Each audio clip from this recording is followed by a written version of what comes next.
السلام عليكم ورحمة الله وبركاته. نحمده ونصلي على رسوله الكريم. أما بعد فأعوذ بالله من الشيطان الرجيم. بسم الله الرحمن الرحيم.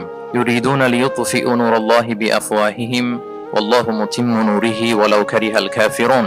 هو الذي أرسل رسوله بالهدى ودين الحق ليظهره على الدين كله ولو كره المشركون. صدق الله العظيم. رب اشرح لي صدري ويسر لي أمري ওয়াহলুল উকদাতাম মিন লিসানি ইয়াফকাহু কওলি। প্রিয় ভাইরা, আমি সূরাতুস সফের দুটি আয়াত তেলাওয়াত করেছি। আমি আর কাল বিলম্ব না করে মূল আলোচনাতে চলে যাই। সূরা সফের দুটি আয়াত 8 নম্বর এবং 9 নম্বর দুটি আয়াত তেলাওয়াত করেছি। এই আয়াত দুটির আলোকে কিছু কথা আপনাদের সামনে উপস্থাপন করেই আমি আমার আলোচনার সমাপ্তি করব ইনশাআল্লাহ। যেহেতু সামনে আমাদের আসরের সালাত, সো আমি খুব লম্বা চওড়া সময় নিব না। আয়াত দুটিতে আল্লাহ তাআলা বলছেন যে যারা ইসলামকে পছন্দ করে না, যারা ইসলাম বিরোধী শক্তি, যারা ইসলামের ধ্বংস চায়, তারা চায় তাদের মুখের ফুৎকারে ইসলামের আলোকে তারা নিভিয়ে দিবে। কিন্তু আল্লাহর ফয়সালা হচ্ছে আল্লাহ তার দ্বীনকে, দ্বীনের জ্যোতিকে পূর্ণরূপে বিকশিত করবেন, যদিও এটা কাফেররা অপছন্দ করে। সুবহানাল্লাহ। এবং তিনি আল্লাহ তাআলা রাসূলকে প্রেরণ করেছেন হেদায়েত দিয়ে আর সত্য ধর্ম দিয়ে, দ্বীনে হক দিয়ে, যাতে করে মানব রচিত যত ধর্ম আছে, মতবাদ আছে, সবকিছুর কবর রচনা করে এগুলোর উপরে আল্লাহ তাআলা দ্বীন ইসলামকে বিজয়ী করতে পারেন, যদিও এটা মুশরিকদের কাছে খুব অসহনীয়। তাহলে এই আয়াত দুটি থেকে আমরা বুঝতে পারলাম যে ইসলামের বিজয় অবশ্যম্ভাবী। এই পৃথিবীতে ইসলামের বিজয়, অগ্রগতি, অগ্রযাত্রা কেউ ঠেকিয়ে রাখতে পারবে না। কিন্তু ইসলাম বিরোধীরা চায় ইসলামের অগ্রযাত্রাকে তারা নিভিয়ে দিবে, ইসলামের জ্যোতিকে মুখের ফুৎকারে নিভিয়ে দিবে। আওয়াজ করে বলেন তো, কাফিররা, ইসলাম বিরোধীরা মুখের ফুৎকারে আল্লাহর এই দ্বীনের জ্যোতি বা আলোকে কি কখনো নিভাতে পারবে? বলেন, কোশ্চিনকালেও পারবে না। তারা নানা ষড়যন্ত্র করে, তারা নানা ধরনের চক্রান্ত করে, কূটকৌশল করে, আমাদেরকে আমাদের ভূমি থেকে উচ্ছেদ করে, আমাদের ভূখণ্ডে বোমা নিক্ষেপ করে, নানা ধরনের ষড়যন্ত্রের ছক এঁকে আমাদের নওজওয়ানদেরকে শহীদ করে, গ্লোবাল সমুদ ফ্লোটিলার মতো নৌবহরকে আটকে দিয়ে ওরা ভাবে যে ওরা ইসলামের বিজয়কে ঠেকায় ফেলবে। আসলে কি পারবে? না। আল্লাহ বলেন, আমি ইসলামের জ্যোতিকে পূর্ণরূপে বিকশিত করবো। আল্লাহু আকবার। এটাকে কেউ ঠেকাতে পারবে না। তাহলে ইসলামের বিজয় অবশ্যম্ভাবী। এটা হচ্ছে আজকের আমার আলোচনার টপিক, যে ইসলামের বিজয় এটা অবশ্যম্ভাবী, অ্যাবসলিউটলি অ্যাবসলিউট, এটা হবেই, এটাকে কেউ ঠেকাতে পারবে না। ওয়াদাটা কার বলেন তো? সবাই একটু আওয়াজ করে বলুন, ওয়াদা কার? এটা আল্লাহর ওয়াদা, যে আল্লাহ তাআলা তার জমিনে তার দ্বীনকে তিনি বিজয়ী করবেন, ডমিনেন্ট করবেন, পাওয়ারফুল করবেন। পৃথিবীর কোন শক্তি ইসলামের এই বিজয়কে, অগ্রযাত্রাকে আটকাতে পারবে না। ইসলামের বিজয় সুনিশ্চিত। ইসলাম বিজয়ী হবেই, আপনাকে নিয়ে বা আপনাকে ছাড়া, আমাকে নিয়ে কিংবা আমাকে ছাড়া। আই রিপিট, আমি আবারও বলছি, ইসলামের বিজয় হবেই হবে, আপনাকে সহ বা আপনাকে ছাড়া, আমাকে সহ বা আমাকে ছাড়া, বিজয় হবেই। সো আমি যদি এই মহাবিজয়ের একটা অংশীজন হতে পারি, এটা আমার জন্য লাখ। কি বলেন? এই বিজয়ের পার্ট যদি আমি হতে পারি, এই ভিক্টরির একটা পার্ট যদি, অংশ যদি হতে পারি, তো এটা আমার জন্য ব্লেসিংস, আমার সৌভাগ্য। ঠিক কিনা বলেন? এখন বলেন, আমরা সেই সৌভাগ্যের অধিকারী হতে চাই কি চাই না? হতে চাই না সবাই? আল্লাহ তাআলা কবুল করুক, আমরা পড়ি আমিন। তাহলে আল্লাহর ওয়াদা, ইসলামের বিজয় হবেই হবে, সুনিশ্চিত, কোনো সন্দেহ নাই। কেউ এই বিজয়কে ঠেকাতে পারবে না। ইসলামের বিজয় হবে আমাকে নিয়ে বা আমাকে ছাড়া, আপনাকে নিয়ে বা আপনাকে ছাড়া, বিজয় হবেই। তবে আমরা যদি লেগে থাকতে পারি, এটা আমাদের জন্য সৌভাগ্যের। এবং আমরা যদি দেখি, আল্লাহ রাসূল সাল্লাল্লাহু আলাইহি ওয়া আলিহি ওয়াসাল্লাম তিনিও এরকম ভবিষ্যৎবাণী তিনি করে গিয়েছেন যে ইসলামের বিজয় অবশ্যম্ভাবী। মুসনাদে আহমদ ইবনে হাম্বলের হাদিস তিনি বলেন, লা ইয়াবলুগান্না হাযাল আমরু মা বালাগাল লাইলু ওয়ান নাহার ওয়ালা ইয়াতরুকুল্লাহু বাইতা ওয়াবার ওয়ালা মাদার ইল্লা আদখালাহুল্লাহু হাযাদ দ্বীন। এই দ্বীন ইসলাম, এই লা ইলাহা ইল্লাল্লাহর বাণী পৌঁছে যাবে গোটা বিশ্বব্যাপী। যেখানে দিন হয়, রাত হয়, দিন রাত্রির আবর্তন পৃথিবীর যেখানে ঘটে, সেখানেই কালেমার বাণীকে পৌঁছে দিবে কে? এই পৃথিবীতে এমন কোনো কাঁচা পাকা ঘর থাকবে না যে এই ঘরে লা ইলাহার বাণী পৌঁছাবে না।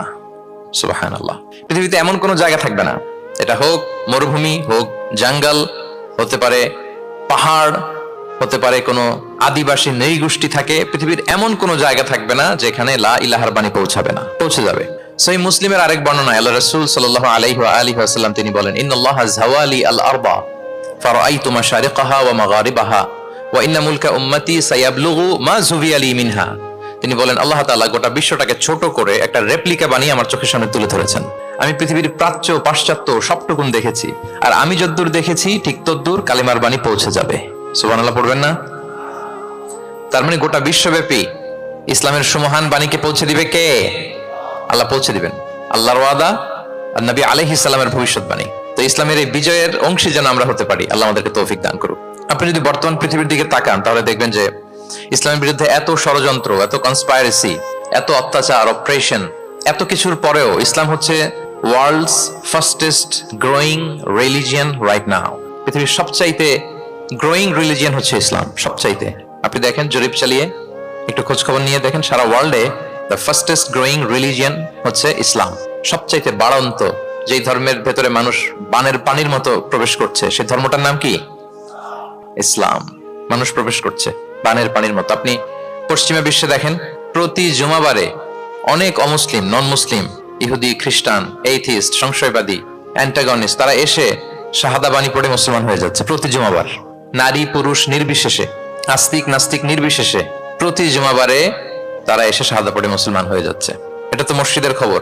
রাস্তাঘাটেও আমাদের পশ্চিমা বিশ্বের দায়ীরা রাস্তার মধ্যেও দাওয়াতি কাজ করে, আলহামদুলিল্লাহ। এটাকে স্ট্রিট দাওয়া বলে। এই যে এরকম টেবিল নিয়ে বসে কোরআনের ট্রান্সলেশন নিয়ে, কিছু ইসলামের সহজ সরল বই নিয়ে তারা নন মুসলিমদের সাথে ইসলাম নিয়ে কথা বলে। আর ওরা খুব ফ্রেন্ডলি মানুষের সাথে মেশে কথা বলে, ফলে ইজিলি তাদেরকে অ্যাপ্রোচ করা যায়। তো তাদেরকে অনেকে জিজ্ঞেস করে যে তোমার ধর্ম কি, তোমার বাবার ধর্ম কি, what do you think about life after death, মৃত্যুর পরের জীবন নিয়ে তোমার ভাবনা কি, তোমার দাদা কোথায় গেল, তোমার বাবা কোথায়, তো চলে গেছে, তুমিও কোথায় যাবা। এইভাবে যখন জিজ্ঞেস করে নন মুসলিমদেরকে, তাদেরকে যখন ভাবায়, ভাবাতে ভাবাতে ভাবাতে ভাবাতে ইসলামের বাণীগুলো যখন তাদের সামনে পেশ করে, তারা যখন কনভিন্সড হয়, অনেক খ্রিস্টিয়ান, অনেক জুইশ, অনেক নন মুসলিম ওই রাস্তার ওই দাওয়া কাজের মধ্যে, স্ট্রিট দাওয়াতে ওইখানেই ঘোষণা দেয়, আশহাদু আল্লা ইলাহা ইল্লাল্লাহ ওয়া আশহাদু আন্না মুহাম্মাদান আবদুহু ওয়া রাসূলুহু। রাস্তায় আধা ঘন্টা দাওয়া কাজের মধ্যেই ওরা কনভিন্সড হয়ে মুসলমান হয়ে যায়। World's fastest growing religion. গোটা বিশ্বব্যাপী এভাবে ইসলামকে আল্লাহ তাআলা ছড়িয়ে দিচ্ছেন, গোটা বিশ্বব্যাপী ছড়ায় যাচ্ছে। কেউ এর অগ্রগতিকে থামায় রাখতে পারবে না, অসম্ভব। তাই কোশ্চেন হচ্ছে, এত এত ধর্ম থাকতে, এত এত ডক্ট্রিন থাকতে, মতভেদ থাকতে ইসলামের গ্রোথ এত বেশি কেন? গোটা বিশ্বতে দেখি মুসলমানরা মার খায়, ফিলিস্তিনে মার খাচ্ছে, আরাকানে মার খাচ্ছে, কাশ্মীরে মার খাচ্ছে, সব জায়গায় আমরা অপ্রেসড। তারপরেও মানুষের এত অ্যাট্রাকশন কেন ইসলামের প্রতি? ইসলাম থেকে তো মানুষ ভয়ে ভাগার কথা ছিল। ইসলামোফোব যেভাবে তারা ডিজাইন করেছে ওয়ার্ল্ড ওয়াইড, ইসলামের ব্যাপারে একটা ভীতি যেভাবে আন্তর্জাতিক ভাবে ছড়িয়ে দেওয়া হয়েছে, এখন তো ইসলাম থেকে দূরে যাওয়ার কথা ছিল, কি বলেন? কিন্তু তার বিপরীতে বানের পানির মতো মানুষ ইসলাম ধর্মে ঢুকছে, লা ইলাহা পড়ে তারা সৌভাগ্যবান হচ্ছে। এর কারণটা কি? আজকে আমরা এই কারণটা উদ্ধার করবার চেষ্টা করবো, যে কেন হওয়ার কথা ছিল ইসলামের কথা শুনলে মানুষ ভয় পাবে না, সে নন মুসলিমরাই ইসলামের সুশীতল সুমহান বাণীর নিচে আশ্রয় নিচ্ছে। এর কারণটা কি? এই কারণগুলো আজকে আমরা বলবো। যে সমস্ত কারণে ইসলামের এই জয় জয়কার, যে সমস্ত কারণে অমুসলিমরা ইসলামের প্রতি অ্যাট্রাক্টেড হচ্ছে, যে সমস্ত কারণে মানুষ অন্য ধর্ম ছেড়ে মুসলিম হওয়ার জন্য পাগল পাড়া, এই কারণগুলো আজকে আমরা একটু অ্যানালাইসিস করবো। এর মধ্যে এক নম্বর কারণ হচ্ছে, আমার সুপ্রিয় দক্ষিণ কোরিয়া প্রবাসী ভাইয়েরা, এক নম্বর কারণ হচ্ছে ইসলাম বা ইসলামী যে মতবাদ, এটা হচ্ছে ভেরি ন্যাচারাল। আমাদের ধর্মটা হচ্ছে ভেরি ন্যাচারাল রিলিজিয়ন। এটা খুবই স্বভাবজাত, খুবই স্বভাবজাত, রুচিসম্মত আর কি, পরিবেশ সম্মত, স্বাস্থ্যসম্মত, রুচিসম্মত, স্বভাবজাত। এটা মানতে, শুনতে, বুঝতে খুব সহজ। এটা আমাদের জীবনের সাথে খুব যায়। আরবিতে এটাকে বলে দীনুল ফিতরা। কি বলে? দীনুল ফিতরা, মানে এটা ফিতরাতের ধর্ম। এই ধর্মের উপরই মানুষকে আল্লাহ তাআলা তৈরি করেছেন। এটা যখন সুন্দরভাবে কারোর সামনে প্রেজেন্ট করা হয়, এটা তার কাছে এলিয়েন মনে হয় না, বরং বেশ আপন মনে হয়। এর কারণ হচ্ছে, রুহের জগতে আমরা এরকম একটা কনফারেন্সে জয়েন করেছিলাম। সাইয়েদনা আদম আলাইহিস সালামের পৃষ্ঠদেশ থেকে যারা আমরা বনি আদম হয়ে পৃথিবীতে আসবো, তাদের রূহগুলোকে একত্রিত করে আল্লাহ এরকম একটা কনফারেন্সে কভেনেন্ট করেছিলেন, চুক্তি। তিনি আমাদের জিজ্ঞেস করেছিলেন যে আলাস্তু বিরাব্বিকুম, আমি কি তোমাদের রব নই? আমরা তখন স্বীকারোক্তি দিয়ে এসেছিলাম, আমরা বলেছিলাম ক্বালু বালা শাহিদিনা, হ্যাঁ আপনি আমাদের রব। তার মানে রুহের জগতেই আমরা আমাদের রবকে চিনে এসেছি, ইসলামকে চিনে এসেছি রুহের জগতেই। ফলে দুনিয়াতে যখন কেউ সুন্দর করে কোনো অমুসলিমের সামনে ইসলামকে পেশ করে, প্রেজেন্ট করে, তার কাছে ইসলামকে বড্ড চেনা চেনা লাগে, ইসলামকে বড্ড আপন আপন লাগে। কারণ ইসলাম তার কাছে নতুন না, সে তো অনেক আগে ইসলামের সাথে পরিচিত হয়ে এসেছে। সুবহানাল্লাহ। রুহের জগতেই সে ইসলামকে চিনে এসেছে, ইসলামের সাথে একটা ইন্টারাকশন তার রুহের জগতেই ছিল। ফলে দুনিয়াতে যখন চমৎকার ভাবে কারোর সামনে ইসলামকে প্রেজেন্ট করা হয়, ইসলামকে তার কাছে অপরিচিত লাগে না, এলিয়েন মনে হয় না, বরং বড্ড আপন আপন লাগে তার কাছে ইসলামকে। ফলে সহজেই সে ইসলামকে গ্রহণ করতে পারে। তাহলে এটাকে বলা হয় ফিতরাত। ফিতরাতাল্লাহিল্লাতী ফাতারান নাসা আলাইহা লা তাবদীলা লিখালকিল্লাহ। আল্লাহর প্রকৃতির অনুসরণ করো। আল্লাহ বলেন, যেই প্রকৃতির উপর আল্লাহ তাআলা মানুষকে বানিয়েছেন, আল্লাহর সৃষ্টি কাঠামোতে কোনো পরিবর্তন নেই। তাহলে সবাই এই ফিতরাত ইসলামের উপরই জন্মায়। অন্য হাদিসে আল্লাহ রাসূল সাল্লাল্লাহু আলাইহি ওয়াসাল্লাম বলেন যে মা মিন মাউলুদিন ইল্লা ইউলাদু আলাল ফিতরাহ ফাআবাওয়াহু ইউহাউবিদানিহি আও ইউনাসসিরানিহি আও ইউমাজ্জিসানিহি। মানে সব মানুষ ইসলামের উপর জন্মায়, পরে তার মা বাবারা হয়তো তাকে ইহুদি বানায় বা হিন্দু বানায় বা অগ্নি উপাসক বানায়, কিন্তু তার আসল ধর্ম হচ্ছে ইসলাম। আওয়াজ করে বলেন তো, আসল ধর্ম কি? আসল ধর্ম ইসলাম। সে ফিতরাতের উপর জন্মগ্রহণ করেছে, এমনিতেই বাই ডিফল্ট তার মনটা ইসলামের দিকে টানে। এই পৃথিবীতে যা কিছু ভালো, যা কিছু কল্যাণকর, যা কিছু আমাদের সাথে খাপ খায়, সুইট করে, সহজে সুইটেবল হয়, এটাই ফিতরাত। এটাই কি? ফিতরাত। তো সব মানুষ ফিতরাতের উপর জন্মেছে, ইসলামের উপর জন্মেছে। মেরাজের রাতে রাসূল সাল্লাল্লাহু আলাইহি ওয়াসাল্লামকে দুইটা পেয়ালা দেয়া হয়েছে। তিনি বললেন, উতি চুবি ইনা আইন, আমাকে জিব্রাইল আলাইহিস সালাম দুইটা বাটি দিল বা পেয়ালা দিল। ফি আহাদিহিমা লাবান ওয়া ফিল আখারি খামর, এর একটার মধ্যে ছিল দুধ আর একটা মদ। আমি দেখতে পাচ্ছিলাম না কোনটাই কি। আমাকে যখন দেয়া হলো ফা আখাযতুল লাবান, আমি দুধের বাটি নিলাম। তখন জিবরিল আলাইহিস সালাম বললেন, আসাবতাল ফিতরা, আপনি ফিতরাতটাই নিয়েছেন, মানে যেটা ভালো ওইটাই নিয়েছেন, যেটা আপনার সাথে সুইট করে ওইটাই নিয়েছেন। সুবহানাল্লাহ পড়েন। তাহলে ইসলাম হচ্ছে দ্বীনুল ফিতরা, এটা ফিতরাতি ধর্ম, এটা অতিরিক্ত চাপিয়ে দেয়া না, এটাই আমাদের ধর্ম। এজন্য ইসলামকে প্রেজেন্ট করলে আমাদের সামনে সুন্দরভাবে, এটা আমাদের কাছে অস্বাভাবিক মনে হয় না, খুবই স্বাভাবিক মনে হয়, ভেরি ন্যাচারাল মনে হয় ইসলামকে আমাদের কাছে। এটা হচ্ছে ফিতরাতের ধর্ম। এই কারণে অমুসলিমরা ইসলামের প্রতি আকৃষ্ট হচ্ছে, কারণ ইসলাম মানা, ইসলাম বোঝা, ইসলামকে প্র্যাকটিস করা মানুষের জন্য সহজ। এটা স্বভাবজাত ধর্ম তার, এটা ভেরি ন্যাচারাল, প্রাকৃতিক, রুচিসম্মত, স্বভাবসম্মত। এজন্য ইসলামের প্রতি মানুষ আকৃষ্ট হয়। এই পয়েন্টটাকে সবাই বুঝতে পেরেছেন? দ্বীনুল ফিতরা বুঝতে পেরেছেন সবাই? আচ্ছা, এটা হচ্ছে ন্যাচারাল রিলিজিয়ন, এই কারণে মানুষ আকৃষ্ট হয়। 2 নাম্বার, ইসলামের প্রতি এত আকৃষ্ট হওয়ার কারণ হচ্ছে দ্য ইউনিভার্সালিটি অফ ইসলাম। আরবিতে এটাকে বলে আল উমুম, মানে ইসলামের সার্বজনীনতা। ইসলাম হচ্ছে ভেরি ওপেন মাইন্ডেড রিলিজিয়ন, সবাইকে অ্যাকোমোডেট করতে পারে। পৃথিবীতে যত ফেইথ আছে, Islam is more accommodative than any other faith. যে কোনো ফেইথ বা বিশ্বাসের চেয়ে ইসলাম ভেরি অ্যাকোমোডেটিভ, সবার জন্য খোলা। The door of Islam is open for everybody 24/7. যখনই কেউ আসতে চায় ইসলামে, ওয়েলকাম। একজন খ্রিস্টান ভাই যদি বলে যে আমি মুসলিম হতে চাই, তার জন্য কোনো বাধা আছে বলেন? আমাদের পক্ষ থেকে কোনো না আছে নাকি? আচ্ছা, কোনো ইহুদি যদি বলে মুসলিম হব, কোনো সমস্যা? কোনো নাস্তিক যদি বলে, কোনো পাহাড়ি নৃগোষ্ঠী চাকমা যদি বলে, কোনো সমস্যা আছে? কিন্তু আপনি যদি বলেন যে আমার ইহুদি হতে বড্ড মন চায়, আমি এখন মুসলিম তো আমি ইসলাম ছেড়ে দিয়ে ইহুদি হতে চাই, ইহুদি হতে পারবেন? পারবেন না। যদি জেনে না থাকেন জেনে নেন, চাইলেই কেউ ইহুদি হতে পারে না। ইহুদি হতে হয় বাই বর্ন, জন্মসূত্রে। তাও আবার বাবা ইহুদি হইলে হবে না, কি আজীব তামাশা। মা ইহুদি হইতে হবে। ইহুদি মায়ের পেট থেকে যদি কেউ জন্মায় তাইলে সে ইহুদি। কিন্তু আমাদের ধর্মে এরকম নিয়ম আছে বলেন তো? না। তাহলে ইসলামটা হচ্ছে সার্বজনীন, এখানে কোনো সাম্প্রদায়িকতা নেই, কারণ ইসলাম সকল সম্প্রদায়ের জন্য এসেছে। আলহামদুলিল্লাহ পড়েন। ইসলামের সাম্প্রদায়িকতা আছে না, এটা সকল সম্প্রদায়ের জন্য এসছে। যেমন দেখেন, ইসলামের রব আল্লাহ তাআলাকে আল্লাহ কিভাবে পরিচয় করায় দিচ্ছেন। আল্লাহ বলছেন সূরা ফাতিহার শুরুতে, আমরা প্রতিদিন এটা রিসাইট করি, আমরা পড়ি আলহামদুলিল্লাহি রাব্বিল, সবাই পড়েন আলহামদুলিল্লাহি রাব্বিল আলামিন। প্রশংসা সেই আল্লাহর যিনি হচ্ছেন রব্বুল আলামিন, মানে জগৎ সমূহের রব। তিনি সবার রব। কার রব? সবার রব। তিনি কিন্তু বলেন না আলহামদুলিল্লাহি রাব্বিল মুসাল্লিন, তিনি শুধু মুসল্লিদের রব বলছে।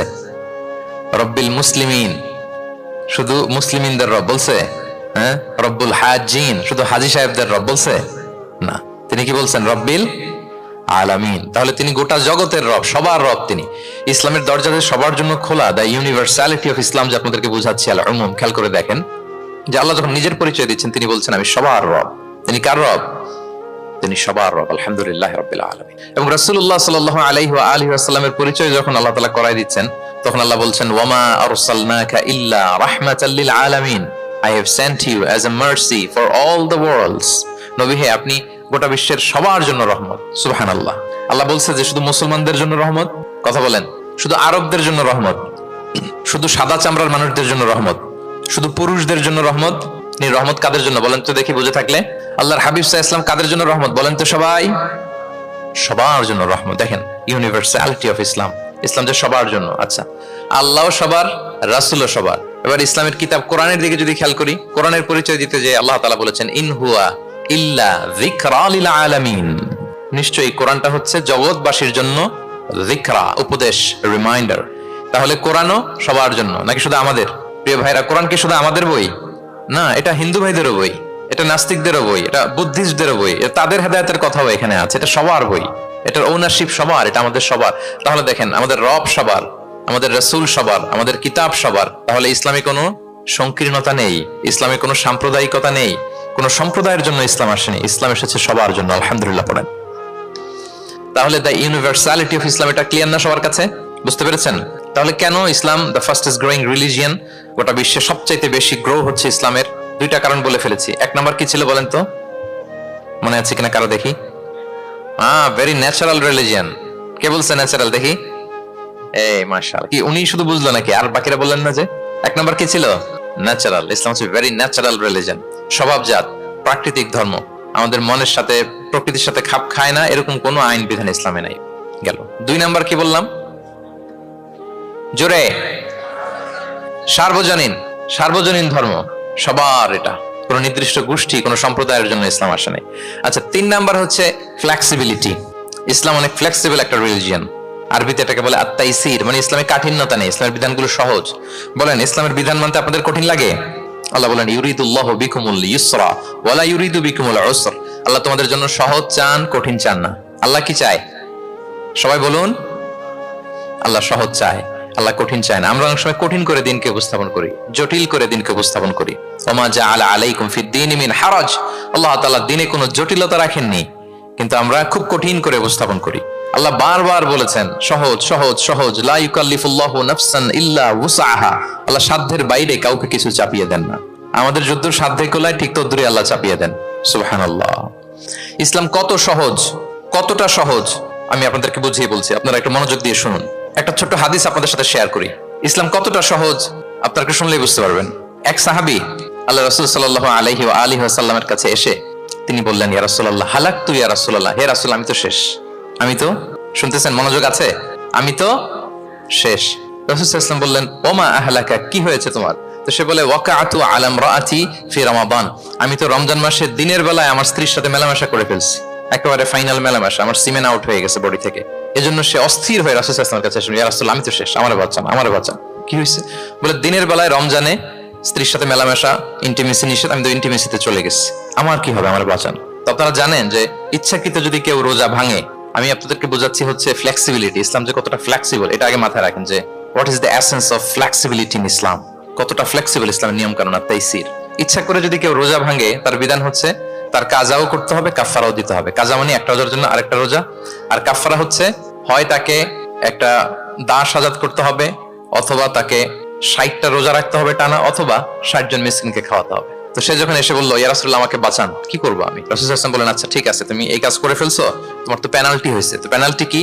তো বলে যে, রাসূল সাল্লাল্লাহু আলাইহি ওয়াসাল্লাম বলেন যে তুমি একটা দাস আজাদ করে দাও। বলে, ইয়া রাসূলুল্লাহ এই সক্ষমতা আমার নাই, আমি দাস আজাদ করবো কোত্থেকে? আচ্ছা, এটা পারবা না, তো তাহলে টানা 60টা রোজা রাখো কাফারা হিসেবে, টানা 60 দিন রোজা রাখতে হবে, রমজান চলে যাওয়ার পরে 60 দিন রোজা, এটা রাখো। বলে, ইয়া রাসূলুল্লাহ এটাও পারবো না, আমি টানা 60 দিন রোজা আমি রাখতে পারবো না। আচ্ছা, এটাও যদি না পারো, তাহলে তুমি 60 জন মিসকিনকে খাবার খাইয়ে দাও। এবার সে বলে, ইয়া রাসূলুল্লাহ খাবারও খাওয়াতে পারবো না আমি, এই সামর্থ্য নাই। কি বিপদ! দাস আজাদ এটাও পারবা না, টানা 60টা রোজা এটাও পারবা না, 60 জন মিসকিনকে খাবার দিবা তাও পারবা না। তো কি আর করা, বসো, এক পাশে বসো। বসে আছেন, উনি অন্যান্য কাজ সারতেছেন। হঠাৎ এক ঝুড়ি খেজুর রাসূল সাল্লাল্লাহু আলাইহি ওয়াসাল্লামের কাছে আসলো, এক ঝুড়ি সাদাকার খেজুর। আসার পর রাসূল সাল্লাল্লাহু আলাইহি ওয়াসাল্লাম বললেন, ওই লোকটা কই যে এই কাজ করে ফেলছে? তাকে নিয়ে আসা হলো। রাসূল সাল্লাল্লাহু আলাইহি ওয়াসাল্লাম বললেন, যাও, দাসও আজাদ করতে পারবা না, 60টা রোজাও রাখতে পারবা না, 60 জন মিসকিনকে খাবারও দিতে পারবো না, তাহলে এক ঝুড়ি খেজুর আমার দরবারে আসছে, চ্যারিটির সাদাকার খেজুর, যাও এগুলো গরিবদের মাঝে বিতরণ করে দাও, তাসাদ্দাক বিহা ফিল মাদিনা, মদিনায় বিতরণ করে দাও। এবার সে বলে, আলা আফকারা মিন্না ইয়া রাসূলুল্লাহ, ইয়া রাসূলুল্লাহ আমার চেয়ে গরিব কাউকে দিতে হবে? রাসূল সাল্লাল্লাহু আলাইহি ওয়াসাল্লাম বললেন, হ্যাঁ গরিব কাউকে দিবা। বলতেছে, এই পুরো মদিনাতে আমার চেয়ে গরিব আর কেউ নাই। কি বিপদ! তোমার চেয়ে গরিব আর কেউ নাই? বলতেছে, আমি সবচাইতে মদিনায় গরিব। বলতেছে, তাহলে কি আর করবা, যাও তুমিই খাও, নিয়ে যাও বাসায়, তুমি আর তোমার ফ্যামিলির সবাই মিলে এটা খাও। চিন্তা করেন, আসছিল পেনাল্টি দিতে, নিয়ে গেল এক ঝুড়ি, কথা বোঝা নাই, নিয়ে গেল এক ঝুড়ি খেজুর। দেখেন what is the flexibility of Islam. Islam কতটা ফ্লেক্সিবল, মানুষের সুবিধা অসুবিধাকে ইসলাম কতটা গুরুত্ব দেয়। আমরা ইসলামকে বোঝানোর ক্ষেত্রে, এক্সপ্লেইন করার ক্ষেত্রে এগুলো মাথায় রাখি না। তাহলে ইসলামের এই যে ফ্লেক্সিবিলিটি যখন কোনো নন মুসলিম দেখে, এই হাদিস যদি কোনো নন মুসলিম পড়ে, আপনি বলেন সে কি আর অন্য ধর্মে থাকতে পারবে? যে একটা ধর্ম এত ফ্লেক্সিবল হয় কি করে, এত ফ্লেক্সিবল? এভাবে আপনি যদি দেখেন, রাসূল সাল্লাল্লাহু আলাইহি ওয়াসাল্লাম খুব সহজ করে দিন ইসলামকে উপস্থাপন করেছেন। কাউকে যখন তিনি কোনো দায়িত্ব দিয়ে কোথাও পাঠাতেন, তখন তিনি একটা বিখ্যাত কথা বলে দিতেন। সব সময় বলতেন যে, বাশশিরু ওয়ালা তুনাফিরু, ইয়াসসিরু ওয়ালা তুআসসিরু, তোমরা মানুষকে সুসংবাদ দাও দিনের ব্যাপারে, মানুষকে ভয় দেখিও না, দিন থেকে ভাগিও না। ইয়াসসিরু, তোমরা দিনকে সহজ করে প্রেজেন্ট করো, ইসলামকে জটিল করে মানুষের সামনে কখনো প্রেজেন্ট করো না। ফ্লেক্সিবিলিটি। আল্লাহ রাসূল সাল্লাল্লাহু আলাইহি ওয়া আলিহি ওয়াসাল্লাম তিনি একবার মসজিদে নববীতে বসা, এক বেদুইন আসলেন। বেদুইন, নোমাডিক গাই, বেদুইন, যার মধ্যে সভ্যতার ছোঁয়া লাগেনি। তো সে মসজিদে ঢুকেই উঠে চড়ে আসলেন, উটটাকে মসজিদের পিলারের মধ্যে বেঁধে রাসূল সাল্লাল্লাহু আলাইহি ওয়াসাল্লামকে সালামও দিচ্ছে না। কি দিচ্ছে না? সালামও দিচ্ছে না, কথাও বলতেছে না। মসজিদে ঢুকে পিলারের মধ্যে উটটাকে বেঁধে 2 রাকাত নামাজ পড়া শুরু করছে। 2 রাকাত নামাজের পরে দোয়া করতেছে। কি দোয়া জানেন? দোয়ায় বলতেছে আল্লাহুম্মা আরহামনি ওয়া মুহাম্মাদা ওয়া লা তারহাম মা'আনা আহাদা। মানে আল্লাহ তুমি শুধু আমাকে রহম করো আর মুহাম্মদ সাল্লাল্লাহু আলাইহি ওয়াসাল্লামকে রহম করো, আমাদের দুইজনের সাথে আর কাউরে তুমি রহম করো না। বেদুইন হলে যা হয়, তার যে এটিকেটস অফ দোয়া, দোয়ার যে আদব, অন্যের জন্য দোয়া করলে যে নিজের লাভ, এটা ভুলে গেছে। আপনারা এটা জানেন তো যে অন্যের জন্য দোয়া করলে লাভ? জানেন? আপনি যদি এক ভাইয়ের জন্য দোয়া করেন যে আল্লাহ সে অসুস্থ, তুমি তাকে সুস্থ করে দাও, ফেরেশতারা বলতে থাকে আল্লাহ যিনি এই দোয়াটা করলেন তার কোনো অসুস্থতা থাকলে আগে তুমি তাকে সুস্থ করে দাও। ধরেন যে আপনার এক ভাই দারিদ্র্যের কষাঘাতে জর্জরিত, টাকা পয়সা না, আপনি দোয়া করলেন যে আল্লাহ আমার ভাইটা আর্থিক সমস্যায় আছে, তার আর্থিক সমস্যা দূর করে দাও। ফেরেশতারা দোয়া করে আল্লাহ যিনি দোয়া করলো তার যদি আর্থিক সমস্যা থাকে তুমি আগে তার আর্থিক সমস্যা দূর করে দাও। সুবহানাল্লাহ, সুবহানাল্লাহ বিহামদি। তো এক লোক এই হাদিসের ফজিলত শুনে ইফতারির পূর্ব মুহূর্তে, যেহেতু দোয়া কবুল হয়, তার ওয়াইফ ইফতারি তৈরি করতেছে, এই হাদিসের ফজিলত শুনে এক লোক তার বন্ধুর জন্য দোয়া করতেছে যে আল্লাহ আমার বন্ধুটার তো এখনো বিয়ে হয় নাই, তুমি সুন্দরী রূপবতী একটা স্ত্রীর ব্যবস্থা করে দাও আল্লাহ আমার বন্ধুর। এই দোয়া শুনে তার স্ত্রী তো রেগে মেগে আগুন। সেই ইফতারি রেখে দিয়ে এসে বলে, এই এত বড় সাহস, কি দোয়া করো এসব উল্টাপাল্টা? স্বামী বলে, কি দোয়া উল্টাপাল্টা, কি দোয়া করলাম? আমি তোমার বন্ধুর জন্য দোয়া করছি যে আল্লাহ তারে তুমি রূপবতী সুন্দরী স্ত্রীর ব্যবস্থা করে দাও। তো ওয়াইফ বলে, এই তুমি কি মনে করছো আমি হাদিসটা জানি না যে অন্যের জন্য ভালো কোনো দোয়া করলে আগে এটা নিজের জন্য কবুল হয়? সুবহানাল্লাহ। দেখেন ইসলামের বিধান কত সুন্দর। আপনি অন্যের কল্যাণ কামনা করলে এটা, এই কল্যাণ ফিরে আপনার দিকে আসে আগে। সুবহানাল্লাহ। তো ওই বেদুইনের এটা জানা ছিল না, সে এসে দোয়া করতেছে আল্লাহুম্মা আরহামনি ওয়া মুহাম্মাদা ওয়া লা তারহাম মা'আনা আহাদা। আল্লাহ তুমি শুধু আমারে রহম করো আর মুহাম্মদ সাল্লাল্লাহু আলাইহি ওয়াসাল্লামকে রহম করো, আমাদের দুজনের সাথে আর কাউরে রহম করো না। রাসূল ইসলাম তাকে বলেন, হায় রে, একটা প্রশস্ত বিষয়কে সে সংকীর্ণ করে ফেললো। আফসোস করে বলতেছে, কারণ আল্লাহর দরবারে রহমের কি কোনো ঘাটতি আছে বলেন তো? আল্লাহর দরবারে রহমতের কোনো কমতি আছে? নাই। রাসূল ইসলাম বলে সে তো সবাইকে ইনক্লুড করতে পারতো। আচ্ছা গেল, দোয়া শেষে এবার সে মসজিদে নবীর মাঝখানে বসে পেশাব করা আরম্ভ করছে। এবার তো সাহাবারা রেগে মেগে আগুন, কি এত বড় সাহস, মসজিদে নবীর মাঝখানে পেশাব! সবাই উদ্ধত হচ্ছে, তাকে মারতে যাবে। রাসূল ইসলাম সবাইকে সামলালেন, থামান, বললেন রাখো, ছাড়ো, আগে সারতে দাও। কারণ কেউ যখন ওয়াশরুম সারে মাঝখানে তাকে ডিস্টার্ব করা যায় না, এটা তার ক্ষতি হবে। রাসূল ইসলাম বললেন রাখো, লেট হিম পাস ইউরিন, তাকে কাজ সারতে দাও। সে কাজ সারলো। এবার রাসূল ইসলাম বললেন, ও হারিকু আলা বাউলিহি সাজলান মিন মা, তার পেশাবের উপর এক বালতি পানি ঢেলে দাও। দিয়ে ফেললো। এবার রাসূল সাল্লাল্লাহু আলাইহি ওয়াসাল্লাম বললেন, ইন্নামা বুইসতুম মুয়াসসিরিন ওয়া লাম তুবআসু মুআসসিরিন। হে সাহাবারা, মনে রাখো তোমরা সহজপন্থী হিসেবে প্রেরিত হয়েছে, তোমরা কট্টরপন্থী হয়ে পৃথিবীতে প্রেরিত হও নাই। সুবহানাল্লাহ। তাহলে যে কোনো জিনিসের সলিউশন আপনার সহজভাবে করতে হবে, এটাকে জটিল বানানো যাবে না। আমরা অনেক সময় জটিল থেকে জটিল করি। তখন এই বেদুইনকে রাসূল ইসলাম ডেকে বললেন, আচ্ছা তুমি যে কাজটা করলে, মসজিদে নবীর মাঝখানে পেশাব করলে, এটা কি ঠিক হলো? তুমি কি জানো এটা আল্লাহর ঘর, এটা আমাদের মদিনার কমিউনিটির ইবাদতগাহ, এখানে আমরা আল্লাহর ইবাদত করি, আল্লাহর জিকির করি, আল্লাহর কিতাব তেলাওয়াত করি, এটা কি তোমার ঠিক হলো? এইভাবে যখন আদর দিয়ে পরম মমতায় তাকে বুঝিয়ে বলা হলো, সে লজ্জিত হয়ে মাথা নিচু করে ফেললো। সুবহানাল্লাহ। রাসূল সাল্লাল্লাহু আলাইহি ওয়াসাল্লামের কাছে ক্ষমা চাইল। তাহলে প্রিয় সুধী, আপনি কোমলতা, ভালোবাসা দিয়ে যা জয় করতে পারবেন, কঠোরতা দিয়ে সেটা পারা যায় না। খেয়াল রাখবেন, ভালোবাসা দিয়ে যেভাবে আপনি মানুষের হৃদয় জয় করতে পারবেন, কঠোরতা দিয়ে পারবেন না। এজন্য ইসলাম ফ্লেক্সিবিলিটিতে বিশ্বাস করে। ফ্লেক্সিবিলিটি, লা ইউকাল্লিফুল্লাহু নাফসান ইল্লা উসআহা। আল্লাহ সাধ্যের বাইরে কাউকে কখনো কিছু চাপিয়ে দেয় না। এজন্য ইসলামকে সহজ করে উপস্থাপন করতে বলেছেন তিনি।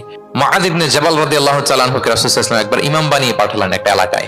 তো ওই এলাকার লোকেরা ছিল শ্রমজীবী সাহাবী, শ্রমজীবী। উট ব্যবহার করে সেখান থেকে কুয়া থেকে পানি নিয়ে খেজুর গাছের মধ্যে দিত। সারাদিন যখন কষ্ট করতো, হার্ড ওয়ার্কিং করতো, বিকেলে ক্লান্ত হয়ে পড়তো। তো উনি মাগরিবের নামাজে সূরা বাকারা দিয়ে একবার তেলাওয়াত শুরু করলেন। সূরা বাকারা কোরআনের সবচাইতে ছোট সূরা নাকি সবচাইতে বড়? তো উনি যখন বাকারা দিয়ে নামাজ শুরু করলেন, এক শ্রমজীবী সাহাবী এসে আর কন্টিনিউ করতে পারছেন, এত লম্বা কেরাত কিভাবে পারবেন, তো ক্লান্ত, শ্রান্ত, পরিশ্রান্ত। উনি রেগে নামাজ ছেড়ে দিয়ে একা একা নামাজ পড়ে রাসূল সাল্লাল্লাহু আলাইহি ওয়াসাল্লামের কাছে যে অভিযোগ করলেন, নালিশ করলেন। বললেন, ইয়া রাসূলুল্লাহ, দেখেন এমন একজনকে ইমাম করে আমাদের এলাকায় অ্যাসাইন করেছেন, উনি মাগরিবের নামাজে পড়তেছেন সূরা বাকারা, আর আমরা সবাই শ্রমজীবী, কৃষিজীবী মানুষ। রাসূল সাল্লাল্লাহু আলাইহি ওয়াসাল্লাম রেগে গেলেন। মুআয ইবনে জাবালকে ডেকে বললেন, মুআয আফাতানুন আনতা ইয়া মুআয, তুমি কি ফিতনা ছড়াচ্ছ সমাজে? তোমাকে পাঠিয়েছি কমিউনিটির ইউনিটি ধরে রাখার জন্য, আফাত্তানুন আনতা ইয়া মুআয, হে মুআয তুমি কি সাব্বিহ ইসমা রাব্বিকাল আ'লা এই সূরা পারো না? ওয়াশ-শামসি ওয়া দুহাহা এই সূরাটা পারো না? ওয়াদ-দুহা ওয়াল-লাইলি ইযা সাজা এটা মুখস্থ নাই? এই ছোট ছোট সূরাগুলো থাকে, তুমি বাকারা দিয়ে পড়তে গেলা কেন? সুবহানাল্লাহ সুবহানাল্লাহ, আল্লাহু আকবার। দেখেন ইসলাম কতটা ফ্লেক্সিবিলিটিতে বিশ্বাসী, সহজ সহজ করে ইসলাম সবকিছু উপস্থাপন করে। এজন্য নন মুসলিমরা যখন দেখে যে ইসলামের মধ্যে এরকম ফ্লেক্সিবিলিটি আছে, তারা ইসলামের প্রতি আকৃষ্ট হয়, আলহামদুলিল্লাহ। আচ্ছা বলেন তো, বিয়েতে মহরানা দেয়া কি? সবাই বলুন। একজন বলছে ফরজ, সবাই বলুন বিয়েতে মহরানা দেয়া কি? ওয়া আতুন নিসা সাদাকাতিহিন্না নিহলা, সানন্দ চিত্তে স্বামীদেরকে আল্লাহ বলছেন তোমরা তোমাদের মহরানা ডৌরি দিয়ে দাও, দিতেই হবে। অনেকে এটা দেয় না, ঠিক না, দিয়ে দিতে হবে। তো দেয়া ফরজ। মহরানা দেওয়ার মতো অর্থ এক সাহাবীর নাই। এক সাহাবী বলেন, ইয়া রাসূলুল্লাহ বিয়ে করব, মহরানা আছে? নাই। তো না থাকলে কি বিয়ে করবা কি করে? এখন যাকে পছন্দ করছে ওই নারীকে জিজ্ঞেস করতেছে, তুমি কি কোরআন পারো? মেয়ে বলে, না আমি তো কোরআন পারি না। তো যিনি যে সাহাবী বিয়ে করবেন ওনাকে বলেন, তুমি কোরআন পারো? হ্যাঁ আমি তো অনেকগুলো সূরা পারি।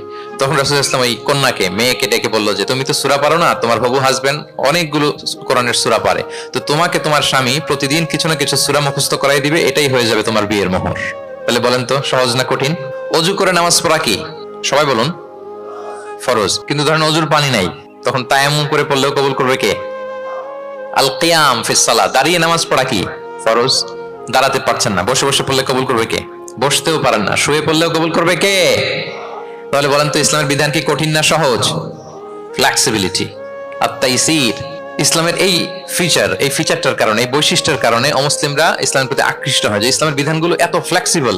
এটা হচ্ছে মূল বিধান, না হলে এটা, না হলে অপশন, না হলে এই অপশন, মানে সমাজের সাথে খাপ খাইয়ে নেওয়ার মতো, সহজে মানুষ এটাকে এক্সিকিউট করার মতো সব বিধান আল্লাহ তাআলা রেখে দিয়েছেন, সুবহানাল্লাহ। তাহলে এই বিষয়গুলোর কারণে মুসলিমরা ইসলামের প্রতি আকৃষ্ট হয়। দ্য ফাস্টেস্ট গ্রোয়িং রিলিজিয়ন, মূল যে টপিক, মনে আছে তো আপনাদের? তাহলে 3টা কারণ অলরেডি বলে ফেলেছি, আরো 2টা বলবো, বলে শেষ করে দিব। এর মধ্যে প্রথমটা কি ছিল? ইসলাম ধর্মটা কেমন? ন্যাচারাল, ভেরি ন্যাচারাল রিলিজিয়ন, দ্বীনুল ফিতরা। 2 নম্বরে সার্বজনীন, দ্য ইউনিভার্সালিটি অফ ইসলাম, আল উমুম, এটা সবার জন্য এই ধর্মটা। 3 নম্বরে কি বললাম? ফ্লেক্সিবিলিটি, ইসলাম খুব ফ্লেক্সিবল, এটা সহজে মানা যায়, সহজে এটাকে পালন করা যায়, এজন্য অমুসলিমরা আকৃষ্ট হয়। 4 নম্বর হচ্ছে ব্যালেন্সড অ্যাপ্রোচ অফ ইসলাম।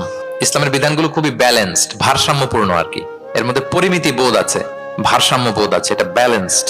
এই কারণে ইসলামের প্রতি মানুষ আকৃষ্ট হয়। এখানে বাড়াবাড়িও নাই, ছাড়াছাড়িও নাই, মাঝামাঝি।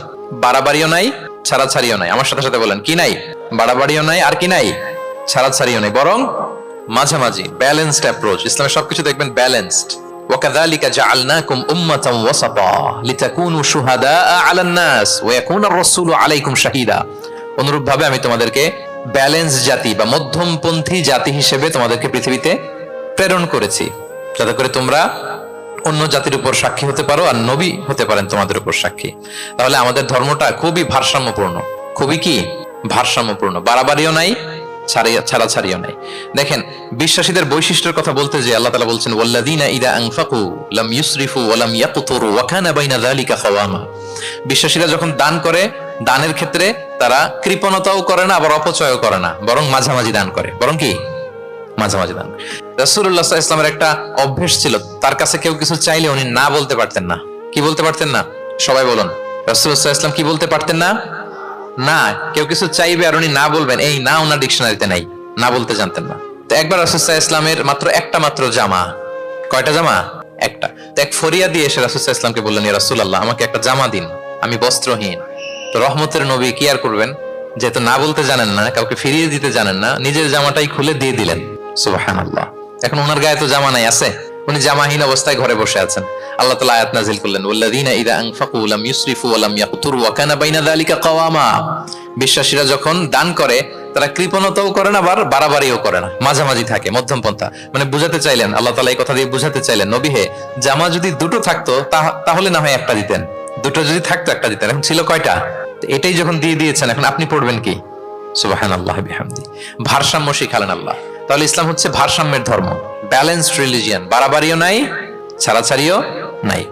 সাহাবাদের মনের মধ্যে একবার কৌতূহল জাগলো যে রাসূল সাল্লাল্লাহু আলাইহি ওয়াসাল্লাম রাত্রিবেলা কি আমল করে, দিনের বেলা কি আমল করে, ওনার ব্যক্তিগত আমলগুলো কেমন, একটু দেখে আসি তো। তো ওনারা খোঁজ লাগালেন, খোঁজ লাগিয়ে যা পেলেন তাদের খুব একটা মনোপুত হলো না। ওনারা ভাবলেন যে রাসূল সাল্লাল্লাহু আলাইহি ওয়াসাল্লাম হয়তো আরো বেশি আমল করেন, কিন্তু ওনাদের কাছে মনে হলো যে কিছুটা বোধহয় কমই হয়ে যাচ্ছে। তো একজন বলল, আরে রাসূল সাল্লাল্লাহু আলাইহি ওয়াসাল্লামের তো আগের পরের সব গুনাহ মাফ, গফিরা লাহু মা তাকাদ্দামা মিন যামবিহি ওয়া মা তাআখার, ওনার তো কোনো গুনাহই নাই, এই আমল ওনার জন্য ঠিক আছে, আমাদের জন্য ঠিক না, আমাদের আরো বাড়াই করতে হবে। তো কি করা যায়? এই চিন্তা থেকে এরা একজন বলে যে তাইলে একটা কাজ করি, আমি আর এখন থেকে রাতে ঘুমাবো না, সারা রাত তাহাজ্জুদ করবো। সারা রাত কি করবো? আচ্ছা। আরেকজন বলে তাহলে আমি কালকে থেকে যে নফল রোজা রাখা শুরু করবো, জীবনেও মরার আগের দিন পর্যন্ত আর রোজা ভাঙবো না, খালি রোজা চলতেই থাকবে। দুইজন তো দুইটা নিয়ে নিছে, আরেকজন কি করবে? আরেকজন বলে তোরা যা করছস, আমি এক কাজ করি, আমি আর আমার স্ত্রীর কাছেই যাব না, সন্ন্যাসী হয়ে গেলাম, আর বউদের কাছে যাব না, সন্ন্যাসী জীবন, খালি আল্লাহ বিল্লাহ, ইবাদত, জিকির, আজকার, দোয়া, দরুদ পড়তে পড়তে জীবন শেষ করে দেব। তিনজন তিনটা নিয়ে নিল। এই কথা যখন রাসূলুল্লাহ সাল্লাল্লাহু আলাইহি ওয়াসাল্লাম তিনি শুনলেন, তিনি অপছন্দ করলেন। তিনি বললেন, মা বালু আকওয়ামিন ইয়াকুলুনা কাযা ওয়া কাযা, তোমাদের কি হলো? ডাকলেন, সমাবেশ করে বলেন, এই নাম ধরে বলতেন না, তিনি কিভাবে মানুষকে কারেক্ট করতেন দেখেন, সংশোধন করতেন। এই তুমি নাকি এটা বলছো, দাঁড়াও আব্দুল্লাহ, এই আব্দুর রহমান তুমি দাঁড়াও, এই আব্দুল করিম, তিনজনেই তিন খারাপ কাজ করছো, এইভাবে সংশোধন করতেন না। কারণ নাম ধরে দাঁড় করালে তারা তো অন্যদের সামনে অপদস্থ হবে, কি বলেন, ঠিক কিনা? নাম না ধরে তাদের কাজ নিয়ে বললেন যে মা বালু আকওয়ামিন ইয়াফআলুনা কাযা ওয়া কাযা, মা বালু আকওয়ামিন ইয়াকুলুনা কাযা ওয়া কাযা। আচ্ছা, তোমাদের মধ্যে কয়েকজন নাকি এই কাজের ঘোষণা দিছো, তোমাদের মধ্যে কয়েকজন, তাহলে যেই তিনজন দিছে এরা তো বুঝে ফেলছে যেগুলো আমাদের কি বলতেছে, ঠিক কিনা বলেন? আর বাকিরাও সতর্ক হয়ে গেল। এবার রাসূল সাল্লাল্লাহু আলাইহি ওয়াসাল্লাম বললেন, না, তোমাদের এই কাজটা ঠিক হয়নি। ইন্নী লা আখশাকুম লিল্লাহি ওয়া আতকাকুম লাহু, তোমাদের মধ্যে আমি নবী সবচেয়ে বেশি আল্লাহকে ভয় করি, আমি সবচেয়ে বড় মুত্তাকি। কই, আমি তো রাতে ঘুমাই আবার তাহাজ্জুদ পড়ি, কিছু সময় ঘুমাই কিছু সময় তাহাজ্জুদ পড়ি। এই ভারসাম্য রেখে জীবন চালাতে আমার তো তাকওয়ার কোনো ক্ষতি হয় না। আমি তো স্ত্রীদের সাথে মিশি, আমার তো কোনো সমস্যা হয় না। আমি মাঝে মাঝে নফল রোজা রাখি সোম বৃহস্পতি, বাকি দিনগুলোতে দিনের বেলা আমি খাই। কই, এই ভারসাম্যপূর্ণ জীবন আচরণে আমি নবী হয়ে তো আমার কোনো সমস্যা হয় না, তোমাদের তো সমস্যা কোথায়? সুবহানাল্লাহ। তাহলে রাসূল সাল্লাল্লাহু আলাইহি ওয়াসাল্লামের চাইতে যদি কেউ বড় মুত্তাকি হতে চায়, হতে পারবে বলেন তো? না। সেই নবী রাতে কখনো নির্ঘুম থাকতেন না, only except the last 10 days of Ramadan. রমাদানের শেষ 10 রাতে রাসূল সাল্লাল্লাহু আলাইহি ওয়াসাল্লাম ঘুমাতেন না। আর সারা বছরের রুটিন হচ্ছে এশার পরেই ঘুম দিয়ে এরপর রাসূল সাল্লাল্লাহু আলাইহি ওয়াসাল্লাম শেষ রাতে তাহাজ্জুদ পড়তেন, মানে ঘুমোতেন আবার নামাজ পড়তেন, ব্যালেন্সড। ইবাদত করতেন, স্ত্রীদের সাথেও মিশতেন, মাঝে মাঝে রোজা রাখতেন, আবার মাঝে মাঝে না রেখে খাবার খেতেন দিনের বেলা। সুবহানাল্লাহ। তাহলে এটাকে বলে the balanced approach of Islam, আরবিতে বলে আল ওয়াসাতিয়াতু ওয়াল ইতিদাল, মানে মধ্যমপন্থী থাকা, ভারসাম্যপূর্ণ থাকা। ইসলামের অনন্য একটা বৈশিষ্ট্য হচ্ছে এই আল ওয়াসাতিয়া, মানে দ্য ব্যালেন্সড অ্যাপ্রোচ, ভারসাম্যপূর্ণ জীবন বিধান। এগুলো যখন অমুসলিমরা দেখে তারা অবাক হয়ে যায়। সম্মানিত সুধী, আপনারা যদি ঈসা আলাইহিস সালামের ব্যাপারে আমাদের আকীদা দেখেন, বিশ্বাস, তাহলে আরো ক্লিয়ার হবেন যে আমরা অন্য ধর্মের চেয়ে কিভাবে ভারসাম্যপূর্ণ। খেয়াল করে শুনুন, খুব মজার ঘটনা, মজার ব্যাপার। ঈসা আলাইহিস সালামের ব্যাপারে আমাদের যে বিশ্বাস বা আকীদা, এটার দিকে খেয়াল করলেই বুঝবেন যে আমরা কেমন করে ব্যালেন্সড। আচ্ছা, আপনারা কি কেউ জানেন খ্রিস্টানরা ঈসা আলাইহিস সালামের ব্যাপারে কি বলে? কেউ জানেন? জানলে বলুন। আল্লাহর, নাউযু বিল্লাহি মিন যালিক, ওনারা ঈসা আলাইহিস সালামকে বলে আল্লাহর ছেলে, the son of God, Jesus Christ is the son of God, আল্লাহর ছেলে, নাউযুবিল্লাহ। তাহলে দেখেন ওনার সম্মান বাড়াইতে বাড়াইতে কোথায় নিছে? খোদার চেয়ারে নিয়ে বসাইছে, তাই না? ঈসা আলাইহিস সালামকে খ্রিস্টানরা কোথায় বসাইছে? আল্লাহর চেয়ারে, আল্লাহর সন্তান বানাই ফেলছে, নাউযুবিল্লাহ। তাহলে বাড়াবাড়ি করলো, কি করলো? ঈসা আলাইহিস সালামের ব্যাপারে খ্রিস্টানরা কি করলো? বাড়াবাড়ি। আচ্ছা, আপনারা কি জানেন ইহুদিরা ঈসা আলাইহিস সালামের ব্যাপারে কি বলে? কেউ জানেন? তারা ঈসা আলাইহিস সালামকে ওয়ালাদু জিনা বলে, বাস্টার্ড বলে, নাউযু বিল্লাহ। কি বলে? জিনার সন্তান, মানে জারদ সন্তান বলে আল্লাহর এই নবীকে ইহুদিরা। তাহলে ওনাকে অপমান করতে করতে ছাড়াছাড়ি, যেটা নামাতে নামাতে কত নিচে নামাইছে দেখছেন? তাহলে এক ধর্ম ওনারে উঠাতে উঠাতে আল্লাহর চেয়ারে, আর এক ধর্ম ওনারে নামাতে নামাতে জমিনের নিচে। আমরা কি বলি ঈসা আলাইহিস সালামের ব্যাপারে? দেখেন, আমরা বলি ঈসা আলাইহিস সালাম হচ্ছে আব্দুল্লাহি ওয়া রাসূলুহু, তিনি আল্লাহর বান্দা এবং আল্লাহর রাসূল। আল্লাহর বান্দা বলার মধ্য দিয়ে আমরা খ্রিস্টানকে রিফিউট করি, খ্রিস্টান কমিউনিটিকে, তোমরা যে আল্লাহর চেয়ারে নিয়ে বসাইছো এটা ভুল, ওইখানে আরো নিচে নামাইতে হবে, উনি আল্লাহর বান্দা। আর রাসূলুহু, সম্মানিত রাসূল বলে আমরা ইহুদিদেরকে রিফিউট করি, তাদের জবাব দেই যে না, তোমরা একজন নবীকে যে অপমান করে বলেছো উনি বাস্টার্ড, না, উনি রাসূলুহু, আল্লাহর প্রেরিত রাসূল, এই বলে ওনার সম্মানকে আমরা উপরে উঠাই। তাহলে একদল নিছিল ওইদিকে, ওইখান থেকে নিচে নামায় নিয়ে আসি, একদল মাটির নিচে ঢুকাই দিছে, ওইখান থেকে উপরে উঠাই নিয়ে আসি। তাহলে আমরা মাঝামাঝি থাকি। সুবহানাল্লাহ পড়বেন না? ঈসা আলাইহিস সালামের ব্যাপারে আমাদের আকীদা হচ্ছে মানহাজুল ওয়াসাতিয়াতি ওয়াল ইতিদাল, আমরা মাঝামাঝি থাকি। আচ্ছা, আমাদের যে বোনদের পিরিয়ড হয় প্রতি মাসে, মেনস্ট্রুয়েশনাল পিরিয়ড হয়, খ্রিস্টানরা কি করে জানেন? কোনো বাজ বিছান নাই, পিরিয়ড আর নন পিরিয়ডের কোনো বাজ বিছান নাই, সারা মাস তারা তাদের স্ত্রীদের সাথে ইন্টিমেসিতে যায়। আচ্ছা, মানে বাড়াবাড়ি করলো, ছাড়াছাড়ি করলো। আর ইহুদিরা কি করে জানেন? ইহুদিরা বোনদের যখন পিরিয়ড হয় স্ত্রীদের, তখন স্ত্রীদের সাথে কোনো কথাবার্তা, স্পর্শ কিছুই করে না, এদেরকে ঘর থেকে বের করে দেয়। তাদের আলাদা একটা ঘর থাকে, যে 5 দিন 7 দিন বোনদের পিরিয়ড হয়, ওই বাসায় থাকো, ওই রুমে, পিরিয়ড ভালো হয়ে যাবে, এরপর আমার এখানে আসবে। দেখেন, একদল করছে বাড়াবাড়ি, আরেক দল ছাড়াছাড়ি। কিন্তু ইসলামের কত সুমহান বিধান, কত সুমহান বিধান। পিরিয়ড চলাকালীন সব করা যাবে, কিন্তু ফাইনাল ইন্টিমেসি ছাড়া, আরবিতে যেটাকে বলে আল জিমা, এটা ছাড়া। তাহলে দেখেন, এই যে ঈসা আলাইহিস সালাম এবং এই যে বোনদের পিরিয়ডের যে বিধান, এক্ষেত্রে আমাদের ভারসাম্যপূর্ণ বিধান ফুটে ওঠে, যেটাকে বলে ব্যালেন্সড অ্যাপ্রোচ অফ ইসলাম, ইসলামের ভারসাম্যপূর্ণ বিধান। তো ইসলামের এই ব্যালেন্সড অ্যাপ্রোচ যখন অমুসলিমরা দেখে, তারা ইসলামের প্রতি আকৃষ্ট হয়ে যায়। আলহামদুলিল্লাহ। তাহলে কয়টা বললাম? এক নম্বরে ন্যাচারাল রিলিজিয়ন, দুই নম্বরে দ্য ইউনিভার্সালিটি অফ ইসলাম, সার্বজনীন, তিন নম্বরে ফ্লেক্সিবিলিটি, তাইসির, সহজ ইসলামের বিধান, চার নম্বরে ব্যালেন্সড অ্যাপ্রোচ, ভারসাম্যপূর্ণ, বাড়াবাড়িও নাই, ছাড়াছাড়িও নাই, পাঁচ নম্বরে সর্বশেষ আল ইনসানিয়া, এটাকে বলে রিলিজিয়ন অফ হিউম্যানিটি, ইসলাম মানবতার ধর্ম। কিসের ধর্ম? ইসলাম মানবতার ধর্ম। যখন এটা দেখে মুসলিমরা আর ধরে রাখতে পারে না নিজেকে। সুবহানাল্লাহ। প্রত্যেক শ্রোতা বলবেন, অল অডিয়েন্স একসাথে বলেন, ইসলাম কিসের ধর্ম? মানবতার ধর্ম। মানুষকে ইসলাম সবচেয়ে মর্যাদা দেয়। একবার এক ইহুদির লাশ যাচ্ছিল রাসূল সাল্লাল্লাহু আলাইহি ওয়াসাল্লামের সামনে দিয়ে, এই লাশ দেখে, ইহুদির লাশ দেখে নবী সাল্লাল্লাহু আলাইহি ওয়াসাল্লাম দাঁড়িয়ে গেলেন। সাহাবারা বললেন, ইয়া রাসূলুল্লাহ, ইন্নাহু ইয়াহুদি, আপনি দাঁড়ালেন যে, এটা তো ইহুদির লাশ। রাসূল সাল্লাল্লাহু আলাইহি ওয়াসাল্লাম বললেন, আওয়ালাইসাত নাফসান, এটা কি মানুষ না? সুবহানাল্লাহ পড়বেন না? আওয়ালাইসাত নাফসান, হোক না ইহুদি, হোক না খ্রিস্টান, হোক না মাজুসি, অগ্নি উপাসক, সে তো মানুষ। তাকে মানুষ হিসেবে কনসিডার করে তাকে সম্মান দিতে যে আমি দাঁড়িয়েছি। সুবহানাল্লাহ বিহামদি। তাহলে মানবতাকে ইসলাম গুরুত্ব দেয়, মানুষকে ইসলাম কি করে? গুরুত্ব দেয়। আল্লাহ বলেন, ওয়ালাকাদ কাররামনা বানি আদম, I have dignified the status of the sons of Adam, আমি বনি আদমের স্ট্যাটাসকে বাড়িয়েছি, মর্যাদাকে বাড়িয়েছি। মানুষ মাত্রই তার সম্মান আছে না নাই? দেখেন, আল্লাহ আমাদেরকে এত সম্মানিত করেছেন, ঈমান আনার ব্যাপারে আমাদেরকে কোনো জোর জবরদস্তি করেন নাই, স্বাধীনতা দিয়েছেন। আমরা ফ্রি টু অ্যাকসেপ্ট ইসলাম। ফামান শাআ ফালিউমিন ওয়া মান শাআ ফালিয়াকফুর, যে চাইবে ঈমান আনবে, না চাইলে সে কুফরি করবে। তবে জেনে দেখো, ঈমান আনলে ফলাফল জান্নাত, আর কুফরি করলে পরিণাম জাহান্নাম।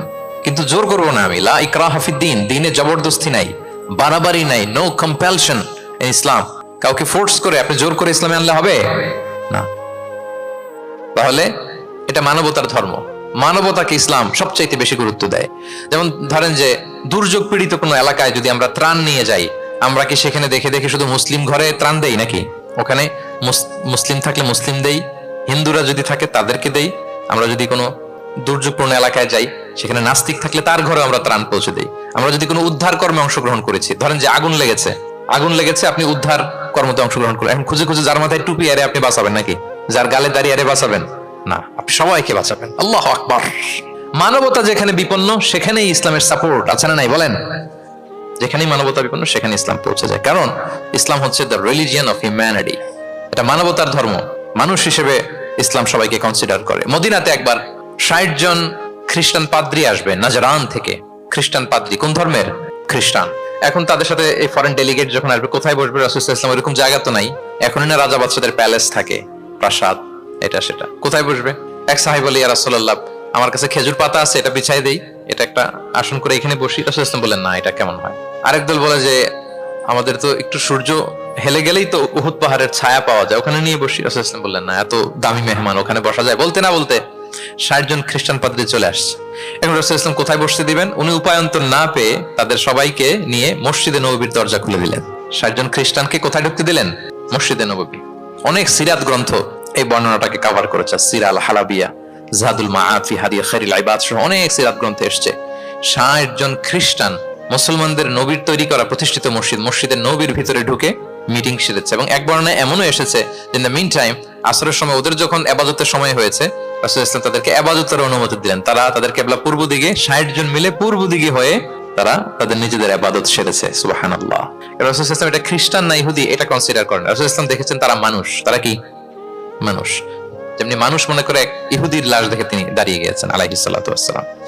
তাহলে ইসলাম মানবতাকে গুরুত্ব দেয়। এজন্য ইসলামকে বলা হয় রিলিজিয়ন অফ হিউম্যানিটি, আল ইনসানিয়া। এটা মানবতার ধর্ম। কিসের ধর্ম? এই পাঁচটা ইসলামিক ফিচার, ইসলাম ধর্মের এই 5টা ক্যারেক্টারিস্টিক্স বা ফিচার থাকার কারণে Islam is the fastest growing religion in the world right now. পৃথিবীতে সবচাইতে ইসলামের গ্রোথ বেশি। সবাই কালিমা শাহাদা পড়ে মুসলমান হয়ে যাচ্ছে নন মুসলিম দেশগুলোতে। আপনাদের সাউথ কোরিয়ার কথা আমি জানি না, আমি তো ওয়েস্টের অনেক দেশে গিয়েছি, অনেক জায়গায় আমাদের বন্ধুরা ইমাম খতিব হিসেবে আছে, তাদের কাছ থেকে শুনি রেগুলার নন মুসলিমরা, খ্রিস্টানরা তারা কালিমা পড়ে মুসলমান হয়ে যাচ্ছে। তাদের চার্চ গুলো তারা বিক্রি করে দিচ্ছে, চার্চ সেনাগগ গুলো বিক্রি করে দিচ্ছে। গত সপ্তাহে, তার আগের সপ্তাহে আমার জাপানে প্রোগ্রাম ছিল, এক মসজিদে আলোচনা করলাম, দেখি যে মসজিদটা খুব সুন্দর। আমি বললাম এত সুন্দর মসজিদ, বলে যে শেখ এটা আগে ক্যাসিনো ছিল। ক্যাসিনো কি ছিল? ক্যাসিনো চিনেন তো, জুয়ার আসর বসতো আর কি এখানে। বলে যে আমরা ক্যাসিনো কিনে এটার মসজিদ বানায় ফেলছি। তো এই 5টা বিষয় থাকার কারণে অমুসলিমরা ইসলামের প্রতি আকৃষ্ট হচ্ছে। দেখি আরেকবার শুনি আপনাদের থেকে। 1 নম্বরে কি ছিল? এটা ন্যাচারাল রিলিজিয়ান, এটা প্রকৃতির ধর্ম, প্রাকৃতিক স্বভাবজাত। 2 নম্বরে এটা সার্বজনীন ধর্ম, দ্য ইউনিভার্সালিটি অফ ইসলাম। 3 নম্বরে ফ্লেক্সিবিলিটি আর তাইসির, এই ধর্মের বিধান মানা একেবারে সহজ, ব্যালেন্সড অ্যাপ্রোচ, এটা ভারসাম্যপূর্ণ একটা জীবন বিধান। 4 নম্বরে। 5 নম্বরে রিলিজিয়ন অফ হিউম্যানিটি, এটা মানবতার ধর্ম। কিসের ধর্ম? মানবতার ধর্ম। এই যে দেখেন এত সুন্দর যে ইসলাম, এইভাবে যদি আমরা প্রেজেন্ট করতে পারি নন মুসলিম আমার বন্ধুদের সাথে, কলিগদের সাথে, নেইবারদের সাথে, আমার ফ্রেন্ডসদের সাথে, ওরা ইসলাম ব্যাপারে আকৃষ্ট হবে না? বলেন। ধর্মে যদি নাও আসে, ইসলামের ব্যাপারে একটা পজিটিভ আউটলুক তো তার থাকবে, কি বলেন? তো এইভাবে ইসলামকে প্রেজেন্ট করার দরকার আছে না নাই? অ্যাট্রাকটিভ প্রেজেন্টেশনের অভাবে আমরা ইসলামের কথাকে তুলে ধরতে পারি না। ওরা যে মতবাদ, ওদের যে ডক্ট্রিন, ওদের যে আইডিওলজি, ওদের যে চিন্তা চেতনা, এই বস্তা পচা মতবাদকে ওরা সুন্দরভাবে বিউটিফাই করে, ফান্ডিং করে, এমন প্যাট্রনেজের সাথে গোটা বিশ্বে আনে, চোখ ধাঁধানো মনে হয়। কিন্তু আমাদের প্রপার প্রেজেন্টেশনের কারণে আমরা ইসলামকে নন মুসলিম বন্ধুদের কাছে তুলে ধরতে পারি না। এজন্য আমরা অমুসলিম দেশে যারা থাকি, এটা আমাদের সবার দায়িত্ব। We all are the ambassador of Islam in a non Muslim land. প্রত্যেকে আমরা ইসলামিক অ্যাম্বাসেডর। আপনাকে দেখে ওরা ইসলামকে জাজ করবে। আপনি যদি মিথ্যা বলেন তো আপনার গালে দিবে না, বলবে মুসলমানরাই এরকম, ঠিক কিনা? আপনি লেনদেনে যদি কারচুপি করেন, বলবে মুসলমানরাই এরকম। এজন্য আপনাকে অ্যাম্বাসেডরের ভূমিকা পালন করতে হবে নন মুসলিম দেশে। এবং নন মুসলিম দেশে স্থায়ীভাবে যদি কেউ থাকতে হয়, তার দাওয়াতের নিয়তে থাকতে হবে। It's a must, I repeat. অমুসলিম দেশে ব্যবসা করতে যাবেন অস্থায়ীভাবে, ওকে। চাকরি, ওকে। চিকিৎসা পারপাস, ওকে। পড়াশোনা, ওকে। কিন্তু স্থায়ীভাবে যদি কোনো অমুসলিম দেশের পাসপোর্ট নিয়ে থাকতে হয়, স্থায়ীভাবে, of course it should be with the intention of দাওয়া, দাওয়াতের নিয়তে থাকতে হবে। যেমনটি রাসূল সাল্লাল্লাহু আলাইহি ওয়াসাল্লাম সাহাবারা ইসলামের সুমহান বাণীকে প্রচার করার জন্য অমুসলিম ভূখণ্ডে ছড়িয়ে পড়েছেন। এজন্য যারা পাসপোর্ট পেয়ে গেছেন সাউথ কোরিয়ার, অথবা এদেশে আছে নাকি সিস্টেম পাসপোর্ট পাওয়ার? আছে? আচ্ছা, যারা পেয়েছেন বা প্রসেসিং এ আছেন যে আমি এদেশে পাসপোর্ট নিব, অফকোর্স আপনার দাওয়াতি নিয়তে থাকতে হবে যে আমি ইসলামকে ছড়াই দিব, এই নিয়তে আছি, তাইলে থাকাটা বৈধ। তা না হলে অমুসলিম ভূখণ্ডে কোনো মুসলিম স্থায়ীভাবে বসবাস করতে পারবে? রাসূল সাল্লাল্লাহু আলাইহি ওয়াসাল্লামের ভয়ঙ্কর ধমক আছে একটা, তিনি বলেছেন আনা বারিউন মিন কুল্লি মুসলিম ইয়াকিমু বাইনা আযহুরিল মুশরিকিন। আমি ওই প্রত্যেক মুসলমান থেকে আমি বারি, তার কোনো দায়ভার আমার নাই যে অমুসলিম ভূখণ্ডে মুশরিকদের সাথে থাকে।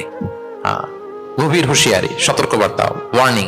কিন্তু যদি আপনি উইথ দ্য ইন্টেনশন অফ দাওয়াতে নিয়তে থাকেন যে এখানে আমি একটা মসজিদ করব, মসজিদের সাথে লেগে থাকবো, আমার বুদ্ধিস্ট প্রতিবেশীর কাছে আমি ইসলামের সুমহান বাণী পৌঁছে দিব, আমার কলিগদেরকে বুঝাবো দেখো ইসলাম খুব ফ্লেক্সিবল, এটা ন্যাচারাল রিলিজিয়ান, এটা মানবতার ধর্ম, এটা এমন এমন, এইভাবে আমি বুঝাবো, এই নিয়তে যদি আপনি থাকেন, তাহলে আপনি এই দেশে স্থায়ীভাবে থাকতে পারবেন। কথা কি বুঝতে পেরেছেন? এখন অন্যকে ইসলাম বুঝাইতে হলে তো আগে নিজের মানতে হবে নাকি? কথা বলেন। আপনি ইসলামের দাওয়াত দিবেন, এখন আপনি নিজেই ইসলাম মানে না, তাহলে হবে? আগে নিজের মানতে হবে, কি বলেন? আগে নিজের ইসলামকে কি করতে হবে? মানতে হবে। আমার প্রিয় ভাইরা, Islam is our identity, Islam is our honour. আমাদের সম্মান হচ্ছে ইসলামে। ওমর ফারুক রাদিয়াল্লাহু তাআলা আনহু বলতেন, নাহনু কওমুন আ'আজ্জানাল্লাহু বিল ইসলাম। আমরা এমন জাতি যে জাতিকে আল্লাহ তাআলা ইসলাম দিয়ে সম্মানিত করেছে। ফাইনি বিতাগাইনাল ইজ্জাতা বিগাইরিহি আযাল্লানাল্লাহ। ইসলাম ছাড়া অন্য কোথাও যদি আমরা সম্মান তালাশ করি, তাহলে আমাদেরকে অপদস্থ করে ছাড়বেন কে? একটাই মনোনীত ধর্ম আল্লাহ তাআলার কাছে, সেটা হচ্ছে ইসলাম। আওয়াজ করে বলুন, সেটা কি? ইন্নাদ দীনা ইনদাল্লাহিল ইসলাম। একমাত্র আল্লাহর কাছে accepted only one religion to Allah, সেটা হচ্ছে ইসলাম। ওয়া ইয়াবতাগি গায়রাল ইসলামি দীনান ফালান ইউকবালা মিনহু ওয়া হুয়া ফিল আখিরাতি মিনাল খাসিরিন। ইসলাম ছাড়া অন্য কিছু যদি কেউ তালাশ করে, সেটার সাথে নিজেকে জড়ায়, আল্লাহ তাআলা কবুল করবেন না। That will not be accepted from him in the day of judgment and he will be loser minal khasirin, সে হবে লুজার, হতভাগা হবে, দুর্ভাগা হবে। তাহলে আমরা যেন ইসলামকে আমাদের শেকড় হিসেবে কনসিডার করি, আমাদের ছেলে মেয়েদেরকে যেন ইসলামী তারবিয়ার উপর আমরা গড়ে তুলি, এবং ইসলামকে যেন আমরা ভেতর থেকে সবাই লালন করি, ধারণ করি, এবং ইসলামের সুমহান বাণীকে যেন আমরা পৌঁছে দেই সবাই অন্যদের কাছে। রাজি আছেন তো সবাই? তাহলে সাউথ কোরিয়ায় যারা স্থায়ীভাবে থাকতে চান, কোন নিয়তে থাকবেন? দাওয়াতের নিয়তে। We all should be a living দাই। আমরা লিভিং দাই হয়ে থাকবো। আমাদেরকে দেখলে, আমার চলনে বলনে কথনে, আমার ডিলিংস দেখেই যেন ভাই এত ভালো মানুষ, আরে এটাই তো সুন্দর, এটাই তো ইসলাম। আম্মাজান আয়েশাকে জিজ্ঞেস করা হলো যে আম্মাজান কাইফা কানা খুলুক রাসূলিল্লাহ, নবী সাল্লাল্লাহু আলাইহি ওয়াসাল্লামের ক্যারেক্টার কেমন ছিল? তিনি বলতেন যে ইনদামা রাসূল সাল্লাল্লাহু আলাইহি ওয়াসাল্লাম ইয়ামশি আলাল আরদ কাআন্নাল কুরআনা ইয়ামশি আলাইহি। যখন রাসূল সাল্লাল্লাহু আলাইহি ওয়াসাল্লাম রাস্তা দিয়ে হেঁটে যেতেন, as if a living Quran is walking on the street, মনে হতো একটা জীবন্ত কোরআন রাস্তা দিয়ে হেঁটে যাচ্ছে। তা আপনাকে দেখলেও যেন মানুষ মনে করে এটা একটা জীবন্ত ইসলাম। আপনার চলাফেরায়, আচরণে, কাজে, লেনদেনে মনে করে যেন সেই ইসলামের একটা আইকন। কি এভাবে থাকা যাবে তো ইনশাআল্লাহ? ইসলামকে আমাদের জীবনে, পরিবারের, সমাজে আমরা পরিপূর্ণভাবে মানতে রাজি আছি তো? ছেলে মেয়েদেরকে ইসলামের উপর অটুট রাখতে সবাই রাজি আছি? আল্লাহ তাআলা আমাদের সবাইকে কথাগুলো বোঝার, আমল করার তৌফিক দান করুক। ইসলামের এই বিজয়ে যেন আমরাও শামিল হতে পারি। কোন অমুসলিমের, নন মুসলিমের, ষড়যন্ত্রকারীদের রক্তচক্ষু ইসলামের অগ্রযাত্রাকে ঠেকায় রাখতে পারবে না। আল্লাহ তার দিনের জ্যোতিকে পূর্ণরূপে বিকশিত করবেন এবং দিনের বিজয়ের এই মহা সমারোহে আমরা যেন অংশীজন হতে পারি। আল্লাহ তাআলা আমাদের সবাইকে কথাগুলো বোঝার ও আমল করার তৌফিক দান করুক। হাযা মা ইনদি ওয়াল ইলমু ইনদাল্লাহি আলাইহি তাওয়াক্কালতু ওয়া ইলাইহি উনীব। দীর্ঘ প্রায় 1 ঘন্টা খুব মনোযোগ দিয়ে আপনারা এই টপিকের উপর আলোচনা শুনলেন। আপনাদের সবাইকে আবারও ধন্যবাদ জানাই। আজকে প্রোগ্রামের অর্গানাইজিং কমিটি যারা আছে তাদেরকে অন্তরের অন্তঃস্থল থেকে শুভেচ্ছা জানিয়ে ভবিষ্যতে আবারও হয়তো আপনাদের সাথে কোথাও দেখা হয়ে যাবে সেই প্রত্যাশা রেখে এখানেই শেষ করছি। আসসালামু আলাইকুম ওয়া রাহমাতুল্লাহি ওয়া বারাকাতুহু।